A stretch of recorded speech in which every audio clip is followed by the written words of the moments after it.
नमस्कार दोस्तों, साहित्य किरण चैनल में आप सभी लोग का स्वागत है। जैसा कि आप लोग जानते हैं कि यह एक एजुकेशनल चैनल है, तो इसमें बच्चों के लिए कविताएं, कहानियां आदि सुनाई जाती हैं। और सबसे पहले मैं ये बता दूं कि यह चैनल जैसे कार्टून आप लोग देखते हैं, स्क्रॉल करते हैं, उस तरह का नहीं है। यह एक एजुकेशनल चैनल है। अगर इसको आप लोग ध्यान से देखेंगे, पढ़ेंगे, सुनेंगे तो आप लोग को इससे बहुत ज़्यादा फ़ायदा होने वाला है। आज हम पढ़ाएँगे हिंदी व्याकरण। तो हिंदी व्याकरण जहाँ से स्टार्ट होता है, तो सबसे पहले हम हिंदी व्याकरण में भाषा से स्टार्ट करेंगे।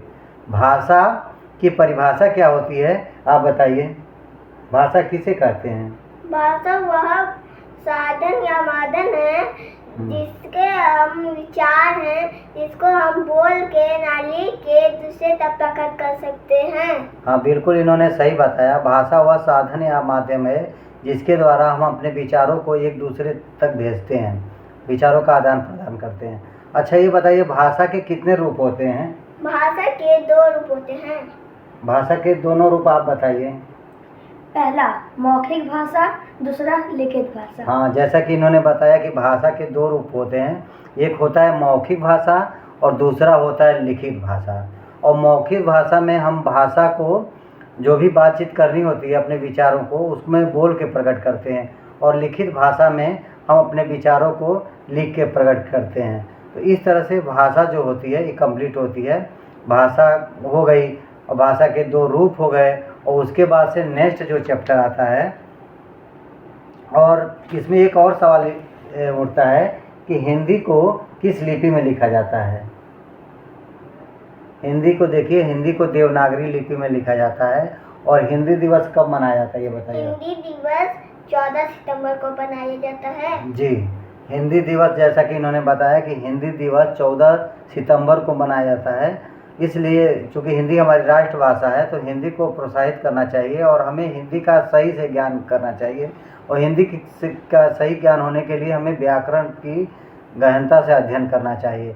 और व्याकरण को सीखने के लिए शुरुआती मतलब छोटे क्लासों, जैसे कि ये तीसरी क्लास की बुक है, तो छोटे क्लासों से ही स्टार्ट की जाती है। तीसरी, चौथी, पाँचवीं, ऐसे जैसे जैसे बढ़ते जाते हैं हम लोग, तो जब वहाँ से हम स्टार्ट करेंगे, शुरुआत करेंगे, तो हमारा जो भी भाषा में पकड़ होगा वो मजबूत होगा और आगे जाके इसमें त्रुटि होने की शंका जो है वो कम रहेगी।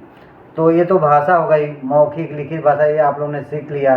भाषा को देवनागरी भाषा में लिखा जाता है। और दूसरा जो चैप्टर है, इसके बाद आता है वर्ण। वर्ण यानी अल्फ़ाबेट, अंग्रेजी में इसको अल्फ़ाबेट कहते हैं, वर्ण। तो वर्ण क्या होता है? वर्ण ये होता है कि जब हम बोलते हैं, कोई भी शब्द बोलते हैं, चाहे किसी को पुकारते हैं, तो हमारे मुख से एक ध्वनि निकलती है।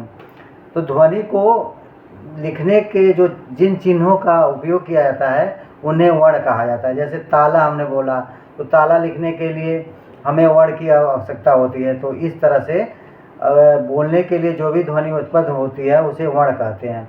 वर्ण में अब अल्फ़ाबेट होते हैं। अल्फ़ाबेट में मान लीजिए वर्ण में होते हैं स्वर। वर्ण कितने प्रकार के होते हैं? वर्ण 2 प्रकार के होते हैं।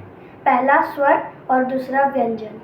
हाँ, जैसा कि इन्होंने बताया कि वर्ण 2 प्रकार के होते हैं। पहले हमने भाषा सीखा, भाषा में अब आ गया वर्ण। अब भाषा तो जान गए हम, लेकिन भाषा को लिखने के लिए शब्द चाहिए, अक्षर चाहिए। तो हम यहाँ से वर्ण के स्टार्ट करेंगे। वर्ण क्या होता है? तो वर्ण 2 प्रकार के होते हैं। पहला होता है स्वर और दूसरा होता है व्यंजन। स्वर में जैसे मात्राएं होती हैं, कौन कौन सी मात्राएं होती हैं स्वर में? जैसे अ, आ, ई, उ, ए, ऐ, ओ, औ हो गए, ये हो गए मात्राएं। उसी तरह से व्यंजन जो होते हैं वो क, ख, ग, घ, ये सब 2 होती हैं, तो ये हो गए व्यंजन।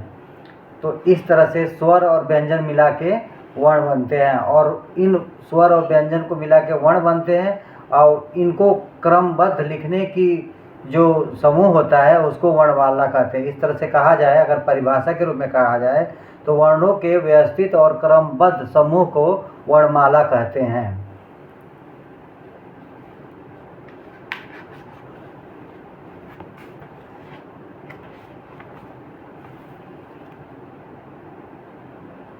तो इस तरह से आपने देखा कि पहले हमने भाषा सिखाया, फिर वर्ण जो होते हैं वो हमने बताया। और अगला जो चैप्टर होगा, जैसे भाषा हो गई और उसके बाद से वर्ण हो गए, वर्ड में आपके हो गए, स्वर हो गए, व्यंजन हो गई, और स्वर व्यंजन में मिला के कैसे शब्द बनाएंगे, कैसे मात्राएं लगाएंगे, यह हम आप लोग को अगले लेसन में पढ़ाएंगे, अगले लेसन में बताएंगे। इसके लिए आप लोग यह जो रोज़ाना क्रम बाई क्रम जो पढ़ाया जाता है उसको अगर आप ध्यान से देखेंगे और सुनेंगे तो आपकी हिंदी बहुत ही मजबूत होने वाली है। और इसी शब्दों के साथ मैं आप लोग से विदा लेता हूँ। नमस्कार।